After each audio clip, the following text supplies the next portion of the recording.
So we're holding in the middle of the this chapter 37 of TANYA, and the Alter Rebbe is talking about the concept of the aspect of Mashiach and Tchias HaMeisim. As we know, that there are three periods in the world, in the process of the world, of why the world was created and what its purpose of Kabbalah.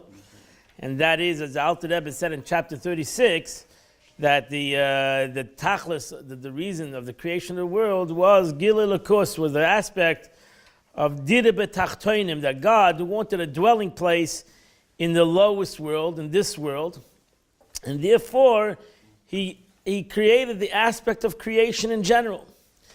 And the avodah, the service of a human being, loved the l'shamra, and that's why Rosh Hashanah, for example, is on the day of creation of man, because man was brought down to the world to bring about this, the kavanas of B'riyas Ha'olam, the whole purpose of creation. So all the upper worlds and the lower worlds were all created, all the highest worlds of the whatever level of world you want to talk in Kabbalistic terminology, they're all created for B'riyas Ha'olam Hazeh, for this world. And in this world itself was created that man would do the avodah, as the Torah says, even by Adam and Eve, that when God created Adam and Eve, even in Gan Eden, which was Gan Eden Atachten, we know that in Gan Eden itself there's levels of Gan Eden. There's Gan Eden in this world, because the Gan Eden that God created Adam and Eve was this world. It was not some spiritual world. He took the earth from the world and He created man. So this Gan Eden is someplace. You can learn the Gemara, Sabbatyan, there's a sea that there's a Tana who went to look for the Gan Eden in this world, and he found it. There's a sea that throws stones a whole week, and it gets quiet on Shabbos, like 2 seconds before Shabbos. The Chacham is to get across the sea on Shabbos already. You have to get across right before Shabbos, and you have to get across right after Shabbos. So it's very, very tricky, because you're not allowed to break the Shabbos to get in the Gan Eden.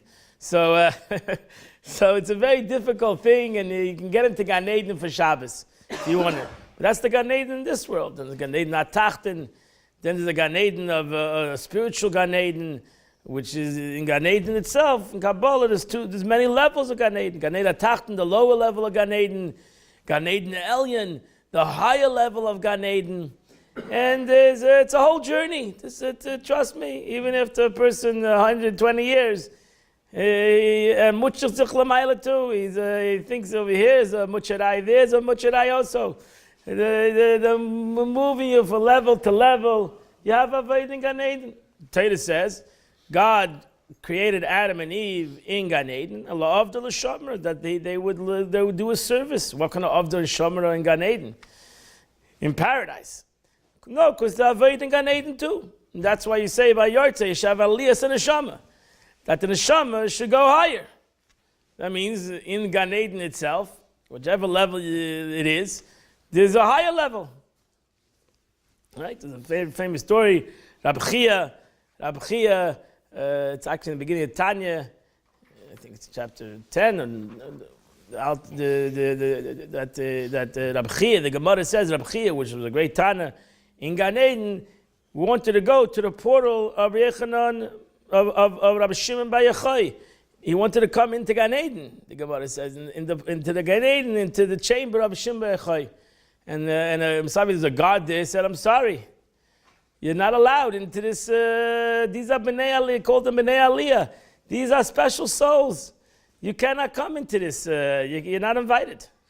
You have to be an invited guest. And you're not an invited guest. You cannot come into the chambers of Rabbi Shimon Bar Yochai. It's even in Gan Eden, it's not your level. And you're not invited here. And you cannot handle this level of Gan Eden.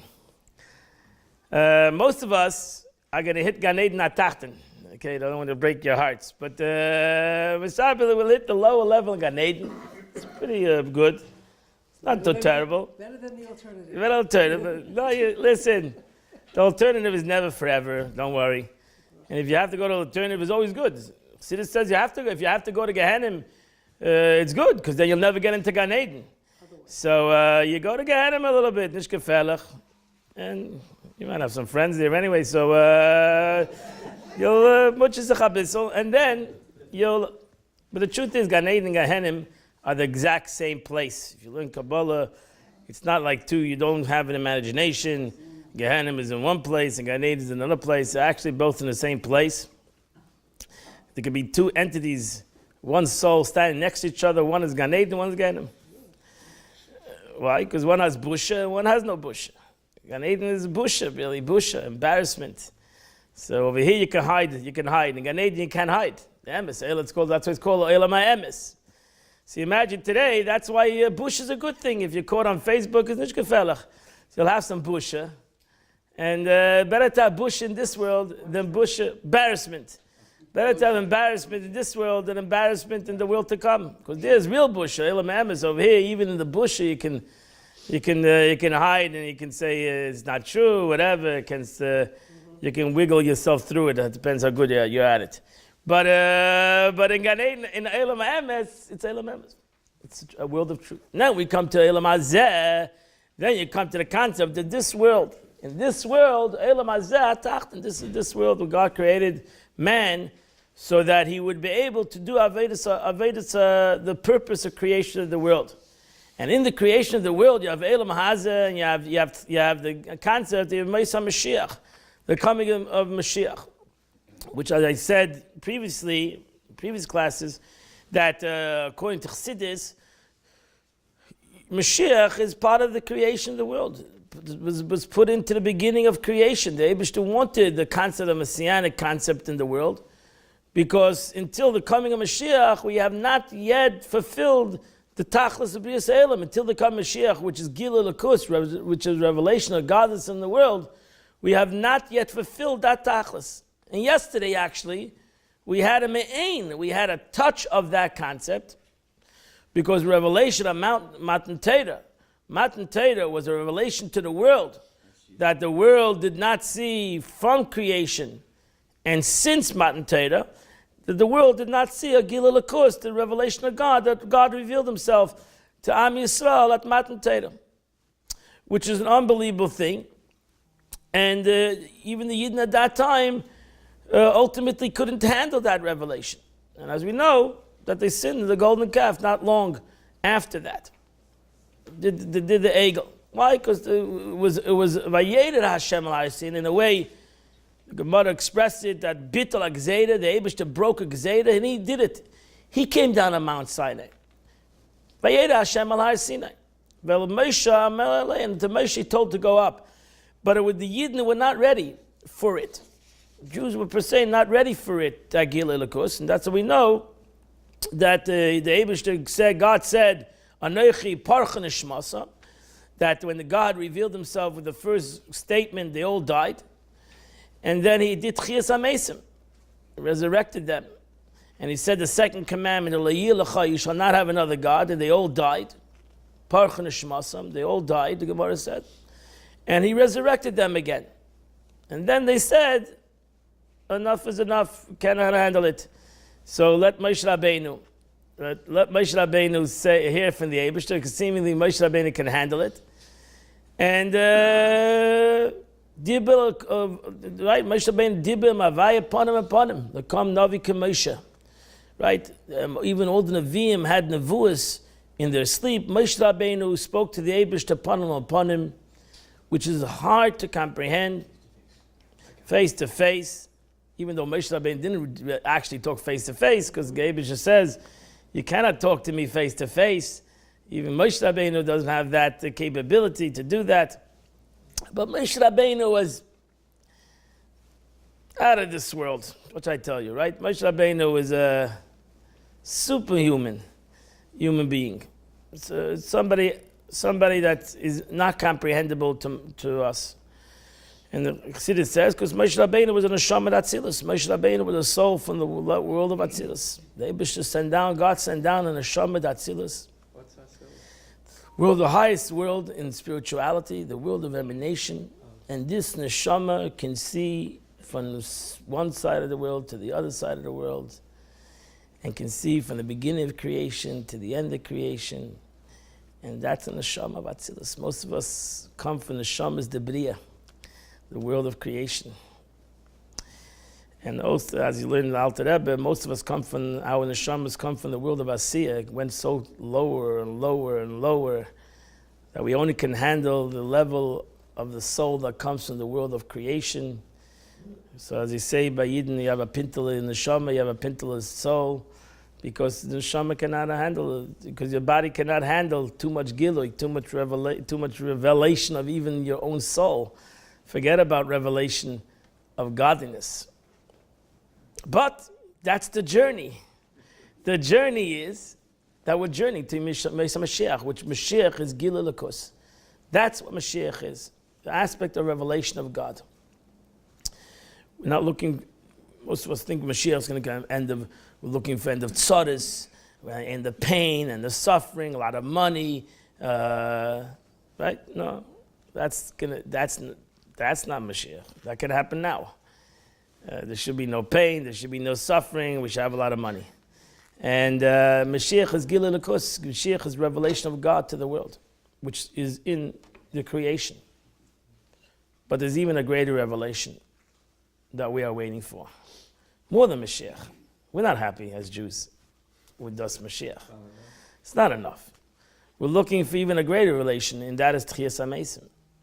That is the resurrection of the dead. Ayin lo yirasa, the Rambam says, I can explain you Mashiach, but I can't explain you Tchias HaMeisim. And you have to learn Chassidus. You have to learn Chassidus to understand Tchias HaMeisim. So Gilui Lakus, we're looking, that's Mashiach, Gilui Lakus, revelation of God. And that's going to be, you can have a revelation of God in this world too. You can have Moshe Rabbeinu in this world. You can have tzaddikim, gemurim in this world that have revelation of godliness, even in Golus, even in darkness. But which is going to come a time, Mashiach, that everybody will have this revelation of Oir Elokei, the light of God, that was created in the first day of creation, Vayihi Oir, and God said, let there be light. This Oir Hagonus, this light is hidden. It's something that we do every day. It's hidden in every mitzvah that you do. Every good deed that you do. Every limud Torah that you learn. This Oir Hashem is hidden. Right? It says, you say it in Ethics of Our Father. The Eibusher says, I've given you an unbelievable treasure, the Torah mitzvahs, and I didn't keep it a secret, I told you about it. Chibi Yiseda Nadas Lahem. The Eibusher says, God says, I've told you about this secret. I've written in the Torah that this is an unbelievable Oir. Whether you see it or not, is not relevant per se. It is the concept of this Oir is Megala, is you reveal an Oir Hashem to the world when you do a good deed right now. When will you be zeicher? When will we be zeicher? We'll all be zeicher to see that. That's the Yemei Mashiach. Mashiach comes, we'll see it. Because the Eibishter created the world and everything, Oir and Keli, Chassidus says. Oir and Keli. Meaning Oir is a light and Keli is a vessel. Your body and your soul is Oir and Keli. Your soul is the Oir. Your body is the vessel. Everything you do, in the mitzvah you do, is an Oir and Keli. You're making a vessel for an Oir. Right? You take a food, you make a bracha, you have taken a vessel and you made it right to be a Oir. Therefore you find in Gemara, even in the Talmud, you'll find a mitzvah and a chanel mitzvah. Chanel mitzvah. You have a mitzvah, and then there's a preparation for the mitzvah. Right? The Gemara says, is a chanel mitzvah a mitzvah? And the Gemara says, actually, a chanel mitzvah is greater than mitzvah could be. Because the better you prepare the vessel, the better the oil comes in it. So you can have a vessel, you can do a mitzvah, but if you had no achana, you did the mitzvah, but the vessel is not a complete vessel. It's a broken vessel. It's a clogged vessel. It's a fashtopta vessel. It's filled already. There's no achana, right? So you did the mitzvah and you made a vessel and you put oil, but there's not enough oil. Why there's not enough oil? Because no achana la mitzvah. You didn't clean out the vessel. You didn't wash out the vessel. You didn't empty the vessel. That's like coming to learn. You can sit and learn, but if my vessel is full, so it's just swimming on top of it. It's no place for the vessel, no place for the Eir Hashem to come into it. And if there's no place for the Eir Hashem to come into it, so then there's something that comes into it, but not enough Eir. And therefore you need achana mitzvah. You need to prepare yourself for the mitzvah. And it's sometimes even greater than mitzvah. Because the mitzvah can take a second, and the achana mitzvah can take hours. The preparation for this mitzvah can take longer than the mitzvah. The mitzvah takes a second. To do a mitzvah takes a second. Second. You did a mitzvah, it takes a second. You put on tefillin, the second you tie your knot, you did the mitzvah. It took a second. The mitzvah is done already. That's why I make a bracha, l'aniach tefillin, when I put on tefillin. The second I put on tefillin, I did the mitzvah. Can't do it again. Can't make the bracha again. I did the mitzvah. Every mitzvah you do takes a second. Around that. Second. You like Shabbos, it takes a second. You did the mitzvah. You make a bracha, it takes you a second. How long takes it to make a bracha? It takes you a second. It doesn't take you that long to do a mitzvah. You accomplish a mitzvah in 1 minute. And once you accomplish the mitzvah today in 1 minute, you did the mitzvah. You can't daven twice. You can't put on tefillin twice. You can't light Shabbos twice. You can't. That's it. You did the mitzvah. Right? You give tzedakah. You did a mitzvah. You want to give more tzedakah. You can do a mitzvah. More mitzvahs. But you did a mitzvah. The mitzvah is to give tzedakah. Every mitzvah. Because that's a davar gashmi. Because that's a physical thing. Every physical thing. Even an inyan ruchni has a time and space. I did the mitzvah. I can say today, you know what? I'm so inspired. I'm going to put on tefillin twice. You can't do that. You're to bracha levatala. You're not allowed to do that. You're not saying God's name in vain. So you cannot do it again. Because in the inyan gashmi, even though an comes into it, since it comes into a gashmi, it's automatically limited. And it's done. It's finished. So you're going to go through every Torah mitzvah. You're going to find that concept. You're not going to be able to. You're not going to be able to change it. Right? Because the second you connect Torah to inyan gashmi, to a physical world, that's it. Now it's inyan gashmi. This oir havaya comes into an inyan gashmi, comes into a mitzvah. And that's what happened at Sinai. That the ore now became accessible and became part of like an apple. Prior to that, right? Is that? Yeah. In a way. Prior to that. But we're not looking for that. We're looking for greater than that. Okay. We're not looking for Oiris. That's Oiris. That's what says. That's all Oiris. That's all Oiris Bikalim. That's all lights in a vessel. So automatically, if you have a light that fits a vessel, then the light itself needs to be able to come down into this vessel. Then the light itself is limited. The Eir Hashem is limited because it needs to be able to fit this vessel. That's why you had Shviras HaKelim. You had the breakage of vessels because the light was too strong for the vessel. And when you have light too strong for the vessel breaks. So when you say that the light, when I put on tefillin, I do a mitzvah, there's a certain light that comes into this vessel that is very limited, extremely limited, in time and space, etc. But this oil, well, it shows also the greatness of the vessel. Because that the vessel can handle a light of God, that shows that the vessel comes from even a higher place than the light. Because the Eir Hashem cannot be contained in anything besides this vessel. You cannot come up with your own mitzvah. Right? You can't.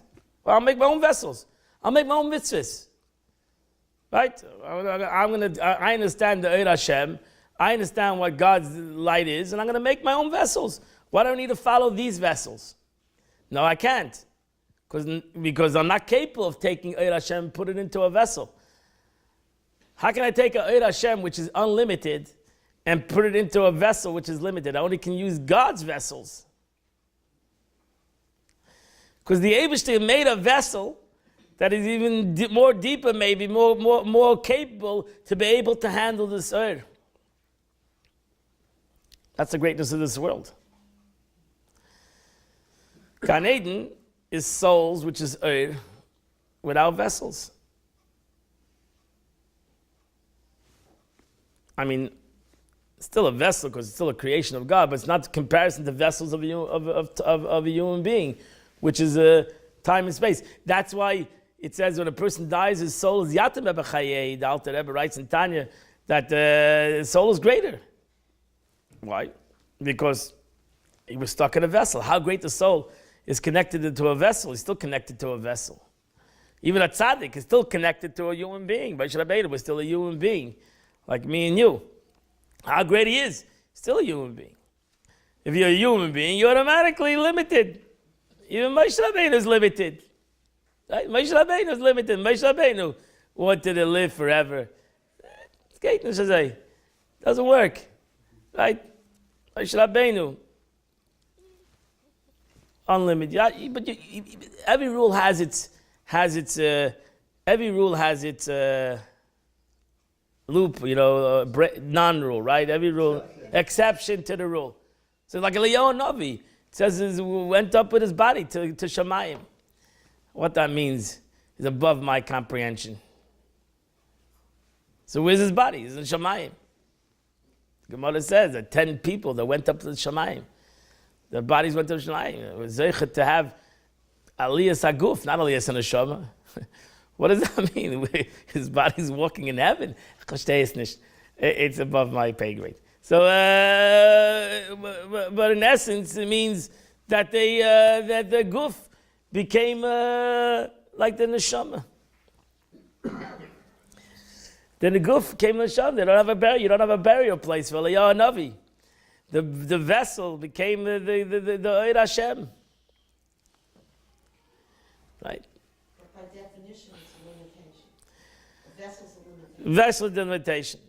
But the power of this vessel, the point is the power of this vessel is that it can handle an unlimitation. So it shows that this vessel has an unlimited power too. Because why? How does this vessel have an unlimited power? Because only Atzmos, only God can create the vessel. What can create a Gashmi? We said this many times over and over. What can create a Gashmi? Only the Eibishter can create a Gashmi, not a Ruchni. A Ruchni cannot create a Gashmi. A spiritual thing cannot create a physical thing. The only thing that creates a physical thing is God. So the whole Seder Shtalshus, you learn Seder Shtalshus, the whole concept of the way Oir, the way God's light travels through the world, it's all Oiris.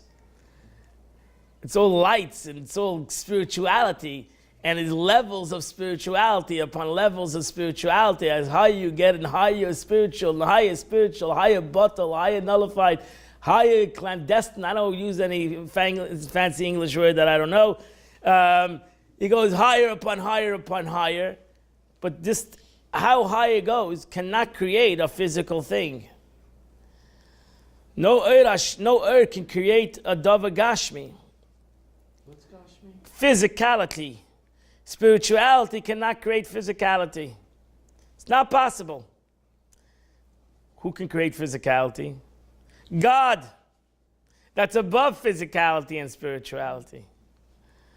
So the Gemara says, where do you see the greatness of God? In Gashmius, not in Ruchnius. You see the greatness of HaKadosh Baruch Hu in a Dava Gashmi. That the Eibishter is unlimited, can come in a Dava Gashmi. That's where you see the greatness of HaKadosh Baruch Hu. Right? Because in a Dava Ruchni, what's the chiddush that God is in a Dava Ruchni? Or God is unbelievable spiritual, and He's unbelievable. Even spirituality is a creation to the Eibishter. So the truth is, to the Eibishter, Ruchni and Gashmi are both creation. They're both physical. Because they're both a creation. The Eibishter is not spiritual. You can't say God is a spiritual thing. Right? Because the Eibishter created spirituality. Godliness. That's why when in Chassidus, we're looking for Atzmos. Okay? We're looking for essence. We're not looking for Oiris. We're not looking for Kalim. We're looking for God. We're looking for Atzmos. the essence of HaKadosh Baruch Hu. That's what Moshe Rabbeinu's question to the Eibishter. I want to see the Yisrael's pun. I want to see your essence. The Eibishter says, you can't. But that's the Avodah V'yin. I want to see your essence. That's Moshe Rabbeinu's plea to God. I want to see your essence. The Eibishter says, no, but he says, Achayda, you got to see my back. You can't see my essence. You can't see my essence. That's Tchiyas HaMeisim. And that's why the Rambam says, I can't explain it. Ayin lo yirasa. The Rambam expression, the Rambam, when it comes to Tchiyas HaMeisim, look at the Rambam, he says, Ayin lo yirasa, can't explain such a thing because nobody has ever seen it. The Indian of Eira Keli, Gila Eira was in Matan Torah. But the Indian, the concept of revelation of the essence of godliness is Ayin lo yirasa. No eye has ever seen it. It's not possible to even explain it. It's above comprehension. What that means. Speaking about above comprehension. Yeah. This is hard enough to understand when you're talking in English. It's Sunday morning. What do you want? You need a cup of coffee. Can you bring up? I'm trying. Okay, yeah, no, thank you. Which word I think I translate almost every word. Okay. I don't know. Which word am I missing? I have a learning disability. Me too. Can I just share something? 1 second, quickly? Yeah, you can do whatever you want. At Sinai, which we had yesterday, a taste of it, you can now access the ore, as Rabbi explained, in the apple by saying it. The light. Right. But prior to that, it was gone. They would lay tefillin, and the tefillin weren't holy anymore. There was no way of holding the ore. Now, Hashem brought it together. What he's referring to is even higher level than that. Right, okay. I get most of it. It's hard, it is hard. I said the beautiful Sikha of the Rebbe on the Gemara. The Gemara says that a Matan Torah, when God says, "V'yidaber Elokim es kol ha'dvarim ha'ele lamer," so the lamer is a lot of mefarshim the word lamer, and the lamer saying. God said all these words saying. Saying what? He said all these words. He's speaking to the Jewish people. So what means lamer? Usually it says Vaydaber Hashem el Moshe lamer, and God spoke to the Moshe to say. But lamer, what is the meaning of in this pasuk? And God said to the Jewish people, lamer saying. So that's like the simple interpretation of the Gemara. And the Gemara, the Talmud asks the same question. And the Talmud, like everything in the Talmud, there's a machlekes in the Gemara. There's an argument between two sages, Rabbi Akiva and Rabbi Shmuel, in what the Jewish people. Lamer means that they should say something. God said, Vaydaber Elokim, and God said all these words. Lamer, that they should say. They should say. What should they say? So Rabbi Shmuel says that they should say on the positive, hein, on the negative, no. So God was waiting for them, lamer, to say something. So when God said, I am God, your God, he was waiting to them to respond, yes. You shall not have another God. They should respond, no. We're not going to have another God. So that's what Rabbi Shmuel says, al hein, hein, al lav, lav. On the positive, yes. On the negatives, no. Comes Rabbi Akiva and says, no. The Jewish people answered on hein, hein, and on lav, hein.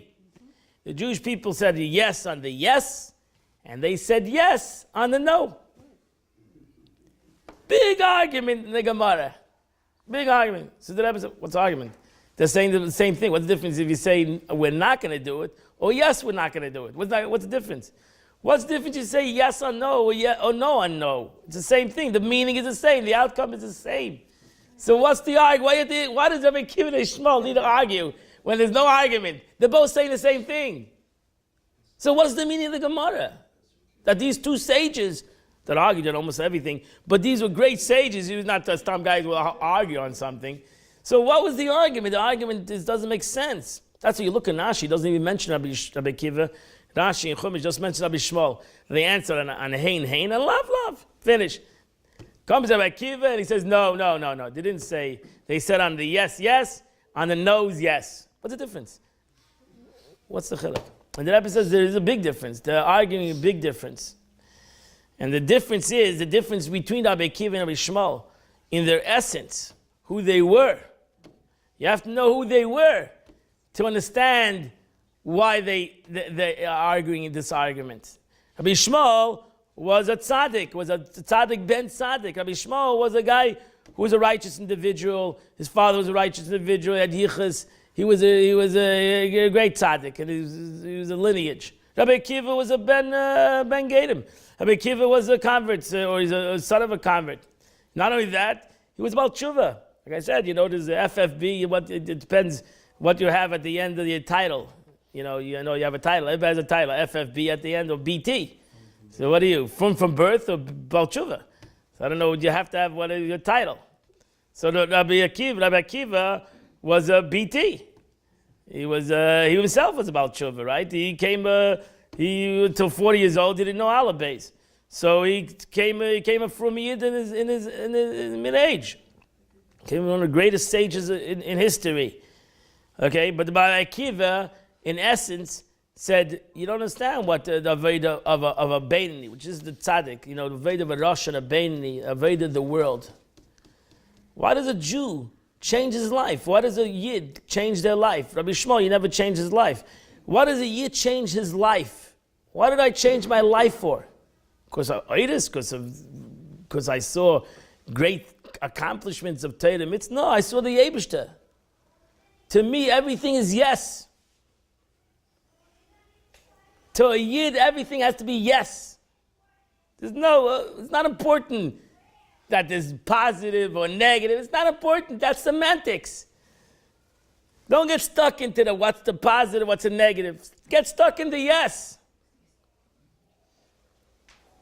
Right? Get stuck in the yes. There's no positive, there's no negative. It's all God. That's what Rabbi Akiva said. It's all yes.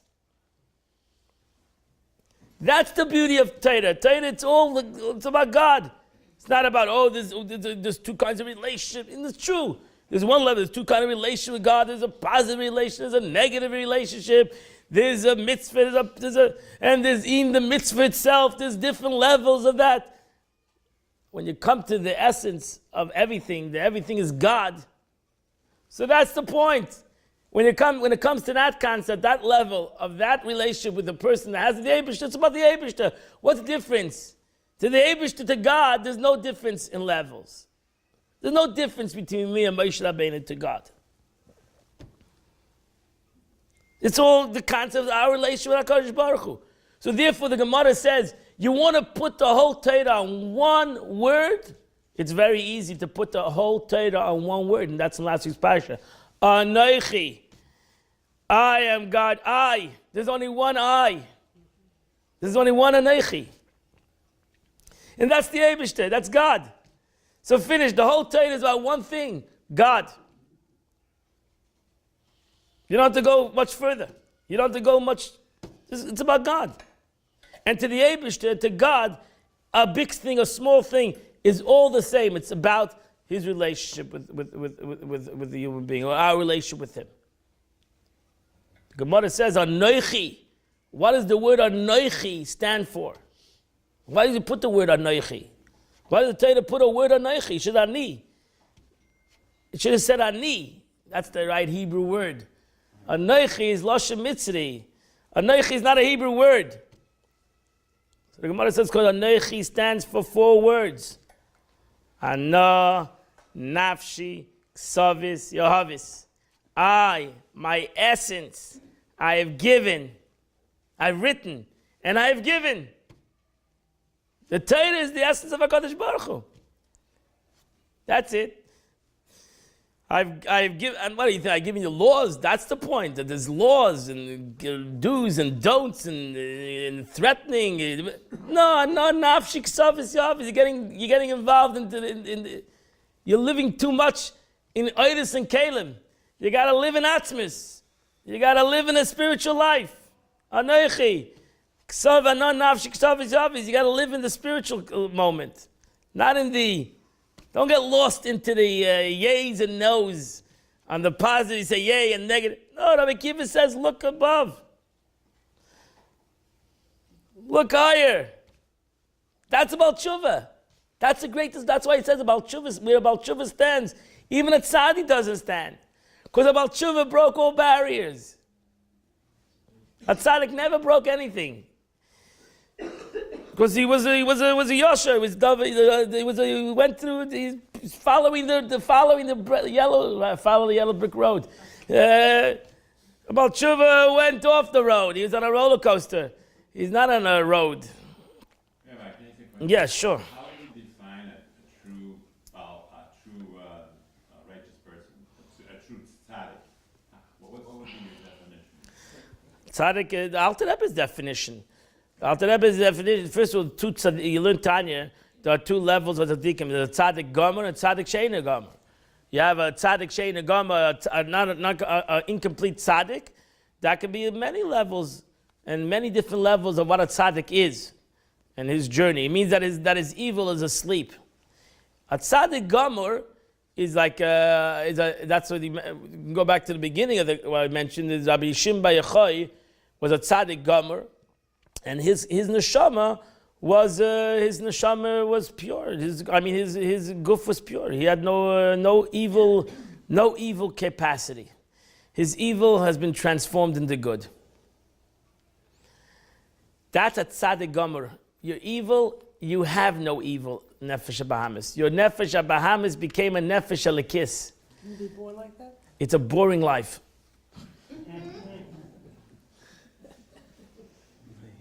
Nah. In their level, if it's a boring life, it's a boring life. We have an exciting life. We have ups and downs, good and bad days. To a tzaddik gomer, there's no good days, bad days. It's all godliness. It's all one day. It's all one hemshech. The whole life is one hemshech. There's no ups and downs to them. There's no challenges to a tzaddik. See, look at Avraham Avinu. They have no challenges. We'll go through here, go through there, take my son, whatever you want, do those going. Okay? Whatever it takes. I'll jump into the river, I'll swim, I'll do whatever. It's a hineni. Whatever you say, I do. I have no issues. There's no questions asked. The Eibush says something, he does it. Even though it's meshuggah. Right? How many people are saying hineni? No. Find somebody else. Right? Find somebody else. Fiddler Roof said, choose somebody else once in a while. Not a tzaddik says such a thing. You understand? So that's a tzaddik. Can we be a tzaddik? So you learn Tanya, you're not going to be a tzaddik. I'm sorry to tell you all, you're not going to be a tzaddik. It's not in your realm. It's not in your agenda, and you shouldn't want to be a tzaddik. You should want to be a beinoni. That's what we're learning here. You should want to be a middleman. And what's the middleman? The middleman is the struggling man. But how can you handle your struggles? Is when you have this vision. That's why you have to believe, the Rambam says, in your Moshe Mashiach and in Tchias HaMesim. Those of these are part of the 13 principles of Jewish faith. So why is it called faith? Whether you understand it, whether you don't understand it, this has to be your agenda. In everything you do, needs to be these two things, these two levels. The level of Mashiach, I'm doing it to bring godliness to the world, and I'm ultimately want to be connected to HaKadosh Baruch Hu, and that is Tchias HaMesim.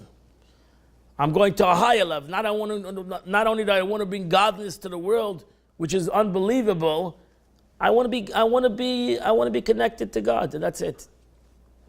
There's no other issue. It's in my relation with HaKadosh Baruch Hu. And that is Tchias HaMesim. That's the concept of the resurrection of the dead, which is the essence of God, the essence of why we're here. Any questions in this concept? Because it's very deep. I know it's a very deep concept.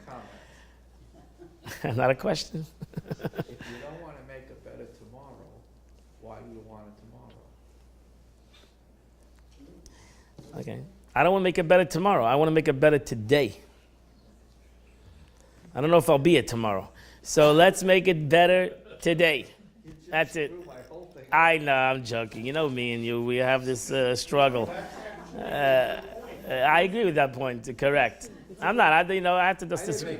I just have to disagree with Moshe. It's our relationship. If you get better today, then you'll have better tomorrow. That's right. Lav dafka.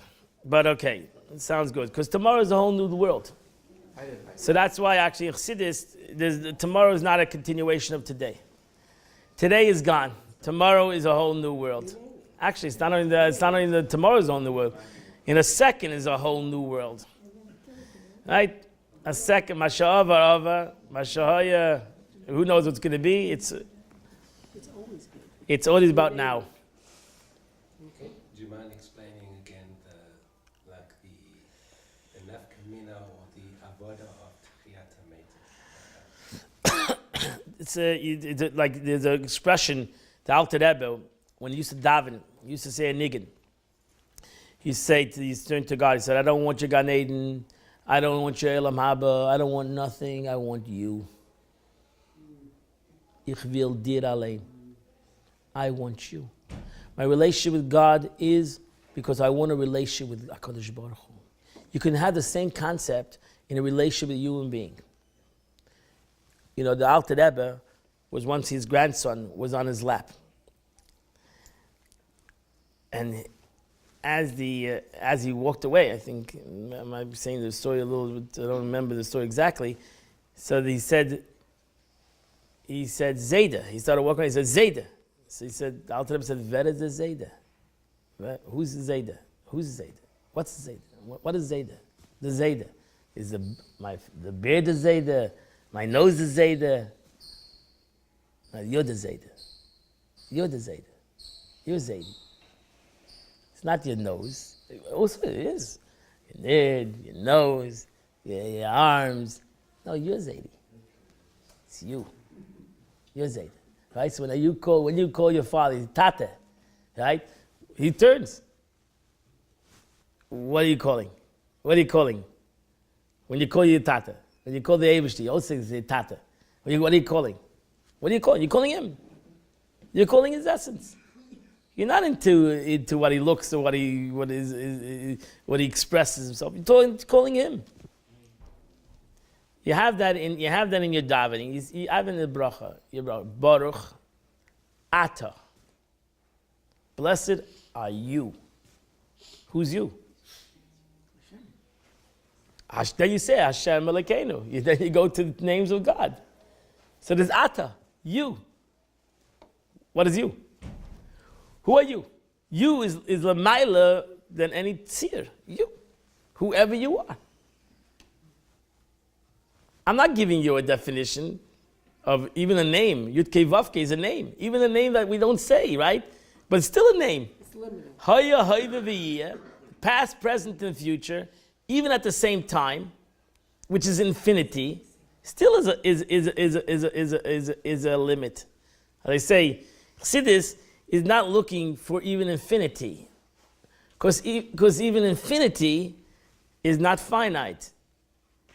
Chassidus is looking for unlimited. Infinity is finite. That's what you mean. Infinity is not finite. It's ultimately finite because it's not finite. If I say infinity, then it's not finite. So then it's automatically limited. Infinity is not finite, and finite is not infinity. I'm looking for unlimited. Unlimited. Ein soif. Unlimited. Unlimited can be anywhere. Can be in the finite and can be in the infinite. In the infinite, because it's unlimited. There's no limitation. That's you. Baruch Atah Hashem Elokeinu Melech Ha'olam. Just take that. Baruch means the bricha. Okay, Baruch means blessed, but also means bricha. It means the connection. Atah, of you. Hashem, Yud Kei Vav Kei, which is infinity. So Atah is unlimited. Hashem, infinity. It's already a limitation. Elokeinu, even a greater limitation, right? It's Chesed and Gevura, right? Melech, now he becomes Malchus. He becomes even a greater. Ha'olam, becomes part of the world.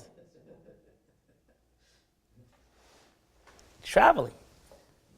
You're taking a journey. The bracha is a journey. Take a journey. Baruch Ata, you. Yud Kei Vav Kei, Elokei Hashem, Adonai. Elokeinu, Melech, Ha'olam. Every bracha you make.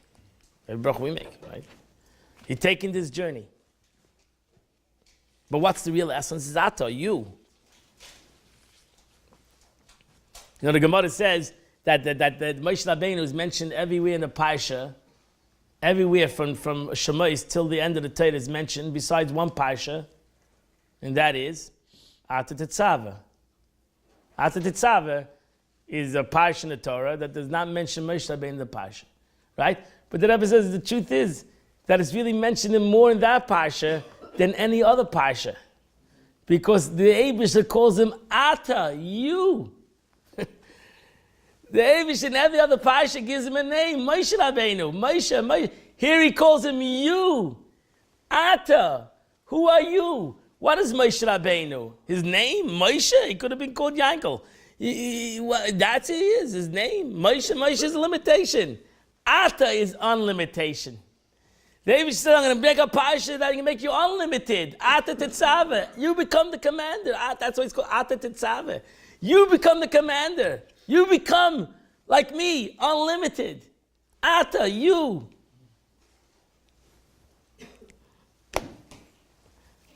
That's what we're looking for.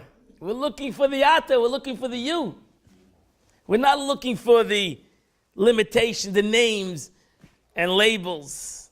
We're looking for the you, we're looking for the essence.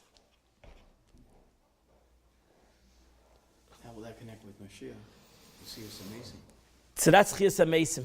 Chiyas HaMesim is when the body and the guf, the body and the soul become one. There's no, right? There's no disconnection between the body and the soul. So until Mashiach is when the body and the soul come together and they work together. And there's no conflict, but they're still separate. There's still a body and there's still a soul. But they work, we'll be all tzaddikim. So we'll all be like righteous people when Mashiach comes. That's what the Rambam says. Yikulam chachamim, kulam nevoinim. We'll all be great people, spiritual people. Will not be boring. No, we'll figure it out. Yeah, it says, Oit Hashem can have to be. When Mashiach comes, the prophet says, when Mashiach comes, you say, oh, it's boring. We want to go back to Gullus. The idea was more exciting. But then comes a time with the body and guf. There's no death in the world. There's no death in the world. The Eibush takes away death from the world. Can you imagine such a situation? The Eibush takes death from the world. That's him. That's Tchias HaMesim. That's crazy. The Eibush takes death from the world. That means the body and the guf become one entity. Just like the body is the guf, the soul is nitzchias. The body becomes nitzchi. The physical body becomes a davar nitzchi. That's crazy.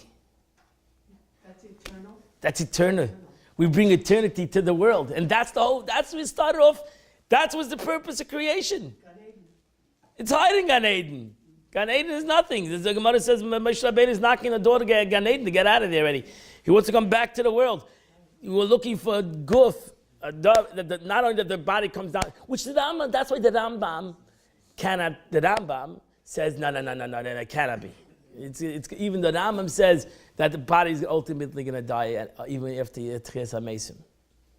That's the machlekes between the Chassidus, Kabbalah, and the Rambam. The Ramban also agrees with Kabbalah. That's the major machlekes in the Ramban and the Nachmanides and Maimonides. Maimonides says even if Tchias HaMesim, people will live for maybe 1,000, 2,000 years, but ultimately they're going to die. And the Ramban says no, it's going to be death will be eradicated from the world. People will live forever. And the Kabbalah agrees with that. Chassidus agrees with that. People are going to live forever. Because why? Because no death. So there's no death. Which is unbelievable. which is an unbelievable concept, which we'll have to Mitchem wait for it. As Hashem, hopefully today. But even in Gemara, it says that Yosef Mashiach might take time till Tchias HaMesim, right? Right? I like the shortest period, it says 40 years. But in some of the Gemaras, you learn Sanhedrin, some of the Gemaras, the Gemara says it's going to be longer than that. But we like the 40 years. We stick to the 40. That's the lowest number. We like to that number. But there are some places in Gemara says it's going to be longer than that. To take funny Moshe Mashiach to Tchias HaMesim will take a much more. But it does say that Moshe v'Aaron Imar, that before the coming Mashiach, tzaddikim are going to merit Tchias HaMesim. So the righteous, Moshe Rabbeinu, Aaron HaKohen, all tzaddikim of all generations will merit Tchias HaMesim. So we'll see it already a little bit. We'll have a taste of it even before Tchias HaMesim. What does it mean, Tchias HaMesim? We'll see Moshe, imagine being with Moshe Rabbeinu and Aaron HaKohen, and he'll be phenomenal. This is during Mashiach? Yeah, it says before Mashiach comes. Before Mashiach comes, we're going to start witnessing. We're going to start witnessing. That's a say state. Coming back. Coming back. What does that mean? That's going to be crazy. Wow. It's unbelievable. That'll up Ay, our ay, ay. to receive Mashiach. He'll be gewaldic. He'll be gewaldic. Because these righteous people worked for the coming of Mashiach. So they need to be Zeicha Mashiach. That's Oz Yashir. That Moshe Oz Yashir Moshe. Moshe Rabbeinu, Mentchan Tchias HaMesim HaTorah, Moshe Rabbeinu is just like he's saying for the going out of Mitzrayim, so too he's going to sing going out of Galus. So Moshe Rabbeinu is going to come and sing a new song when the Yidden are going to march out of Galus again. So we hope that happens ASAP. But as Chassidus says, that everything is totally b'maseinu v'avedisenu v'zman hagalus. Everything is totally, everything is hanging on to the way we do our service today. And that's why Mashiach has not come yet. Why? Because in essence, we need to work on ourselves. We need to change ourselves. We need to change. That's why I believe that that we see the Baal Tshuva movement is so great in the world in general. That is a messianic time. Actually came a Yid to the Rebbe and said, it says Mashiach's going to come, it's going to be tshuva in the world, and we see that in the world already, tshuva. So the Rebbe said the Fruma people have to do tshuva, the Fruma didn't have to do tshuva. We know the Frei and the non-religious Jews are doing tshuva, the Fruma Jews got to do tshuva. So they have to do tshuva also. We all have to do tshuva. We all have to repent because that's the whole, that brings about. That's the service that we do today in the aspect of this Golus. So today we do it without seeing the response ASAP. When Mashiach comes, we reading about that when Mashiach comes, you'll be able to actually see this thing actually in a reality. And that's, I gave you already the whole picture. I'm a chaya. Let's, you had a question, I'm sorry, you had a question. Anyway, yeah. Last week you were on the verge of saying what I think on the verge of saying. Yeah. Was that the Goyim do not have a Jewish soul. Well, it's called a Jewish soul. Not have a godly soul. Right. And you were... Why'd you have to bring that back? Because it was actually you said it, but you didn't complete it, and we didn't. Because it's a whole topic on itself. It's a whole topic. The truth is, the Aveda of a Yid. Why is this put on the Jewish people? Why was this service put on the Jewish people? This is our Aveda. Our Aveda, our service, and our purpose is to bring godliness to the world. Why was that purpose given to the Jewish nation? And the answer is because they have a nefesh elokis.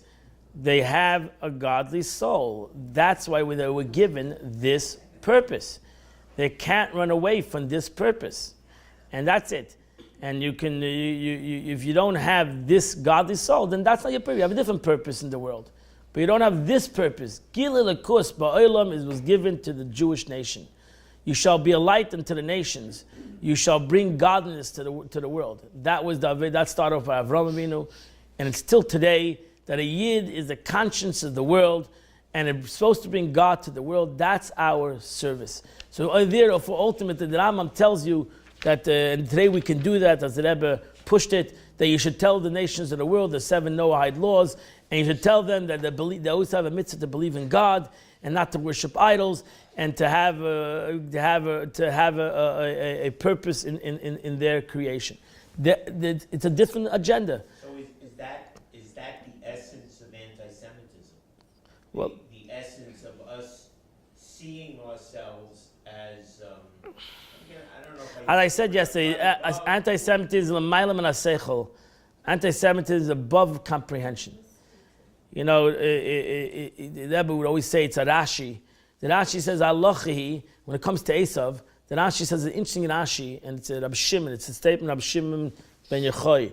Rabbi Shimon ben Yochai says, Halachi she'esav seina leYaakov. It's a halacha that Esav hates Yaakov. It's halacha. And the Rebbe would say, why it's an interesting expression, Halachi she'esav seina leYaakov. Why would Rabbi Shimon ben Yochai say that statement? It's a halacha. It's the law.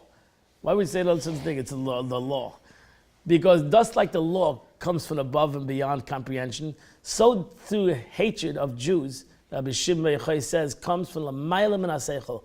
It doesn't per se have to do with seichel. We try to think, why do they hate us? It doesn't make seichel. It doesn't make sense. L'mayla min haseichel. It doesn't make the Jewish nation is the small. You know, you could today, years ago, you could say, oh, they're taking over. Today you can Google it. You don't have to be stupid if you say such thing, because you can Google it. So, and you'll see who owns the banks and who owns everything in the world. It's not the Jews. And, but it's stupid. It's just stupid, and that's it. And why? Because it comes milamayla. It's an inyan milamayla. It's a gzeira milamayla. It's something that comes from above. It's something that and that's why a yid, the Rebbe would always say, Anan Paula Diamama Anan. The Gemara says, the avodah of a yid is the avodah of light. Anan Paula Diamama. We are the workers of light. We cannot get involved too much in the choshech, in the darkness. Anan Paula, because it's too big for us, darkness. The Eibush needs to take away darkness from the world. Darkness is something above our pay grade. It's just too big. We have our own little darkness we need to take away. That's what we say by every funeral. We say that God will take away death from the world. There's only death because of evil. So the Eibishter will take away evil from the world. The main aspect of evil and darkness God has to take away from the world. You say to Yidavin, Yetzer Eir Uveire Choshech. Who created darkness? God created darkness, not Zalman Bukiet, not anybody around this table. The Eibishter created darkness in the world. It's l'mayla min haseichel. The Eibishter doesn't expect you to take away these kind of darknesses. And really, that's avodah of tzaddikim, it's a separate avodah. That's their service. That's their business. They need to take care of these major darknesses. Our avodah is take away my own little darkness, my own little choshech that the Eibishter gave me. In a way, because God also gave me darkness. That's my nefesh habahamis, my animalistic soul. I'm not looking at really big darknesses over here, but a little darkness. But it doesn't realize a little darkness by me is a big darkness by somebody else. He once asked the Chavetz Chaim that he should. So they say the story when he came an elderly Jew. They say, it's time to maybe curb down on your daily schedule of learning. You need to take some time to rest a little bit. So instead of learning 10 hours, maybe learn. So he said, imagine if I learn 10 hours, I'm just giving you the number, I don't know exactly what he said. But if I learn 8 hours, so the Jew who learned 8 hours, started learning 6 hours, and the Jew who learned 6 hours, started learning 4 hours, and the Jew who learned 4 hours, started learning 2 hours, and the Jew who learned 2 hours, stopped learning at all. So therefore, he can't stop. We always have to do more. Because ultimately, we affected the world. And by us going down, somebody else is going to go lower down. And somebody else go lower down. Generations keep on going down. Generations are getting greater. So if you start laxing, the next generation will start laxing even more.